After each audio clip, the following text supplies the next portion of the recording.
দুয়ারে কড়া নাড়ছে মুসলিম সম্প্রদায়ের সবচেয়ে বড় ধর্মীয় আয়োজন রমজান মাস। অথচ এই প্রতীক্ষিত আর ত্যাগের মাসের আগ মুহূর্তে গেল এক সপ্তাহের ব্যবধানে বেড়েছে সব ধরনের সবজির দাম। বাজারে নিত্য প্রয়োজনীয় পণ্য কিনতে এসে দামের ঊর্ধ্বগতিতে নাভিশ্বাস উঠেছে নগরবাসীর। মশলা, লেবু, বেগুন, টমেটো, গাজর, পেঁয়াজ থেকে শুরু করে বেড়েছে সব ধরনের পণ্যের দাম। বেড়েছে মুরগি ও খেজুরের দামও। অন্য পণ্যের তুলনায় বেড়েছে ইফতার সংশ্লিষ্ট পণ্যের দাম।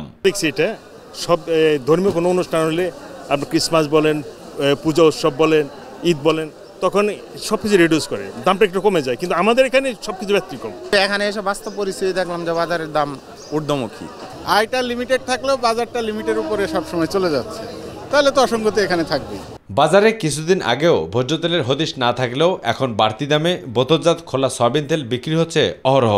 সব মিলিয়ে বিরক্ত ভোক্তাদের প্রশ্ন, বাজার ব্যবস্থাপনার নিয়ন্ত্রণে দায়িত্বে কি কেউ নেই? আমার দীর্ঘদিনের অভিজ্ঞতা বলা হয় এটা প্রতি বছর রমজানে কিছু ব্যবসায়ীরা এই জিনিসটা করে। আপনি যে বেগুনটা কিনেছেন, এই বেগুন আগে কয় টাকা ছিল এবং রমজানকে পুঁজি করে এখন দাম কেমন? এখন 50 টাকাও কিনেছি আমি, আজকে 70 টাকা কেজি কিনলাম এই বেগুনটা। আগে কিনছি 50 টাকা। যেই লেবু এক সপ্তাহ আগে কিনছি ধরেন 10 টাকা, সেই লেবু এখন কিন্তু 18 টাকা পিস, এক পিসে 8 টাকা বেশি। পণ্যের বাড়তি দামের কারণ অকপটে স্বীকার করলেন ব্যবসায়ীরা। বেগুন, শসা, ক্ষীরা, লেবু, কাঁচামরিচ এর দামটা একটু বেশি। যত কিছু আছে সে এক মাসের বাজারটা একাত্তর করতে আছে, এই কারণে বাজার কিছু ক্রাইসিস আছে, মালের শর্ট আছে, এই কারণে মালের দাম একটু বাড়তি। বেগুন আমি কাটলে কিনছি 40 টাকা, আজকে বেগুন 80 টাকা। একদিনে কি দাম বাড়তি হয়? কিন্তু ওই যে মালের আমদানি কম, মাল কম হয়েছে, এখন দাম বাড়তি। শুধু এখানেই শেষ নয়, মাছ, গরু, খাসি ও চালের দামেও লেগেছে বাড়তি দামের ছোঁয়া। বহির্বিশ্বে কোনো উৎসব কিংবা পার্বণে জিনিসপত্রের দাম কমে, যাতে করে মানুষ সাধ্যমতো তাদের ক্রয় করতে পারে। কিন্তু বাংলাদেশের চিত্রটা বরাবরই আলাদা।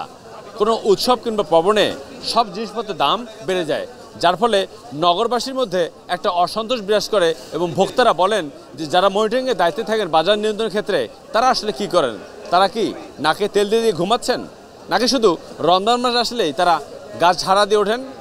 সেই প্রশ্ন কিন্তু এখন সবারই। কারণ বাজার থেকে আবু সাইদ আপু, মাই টিভি, ঢাকা।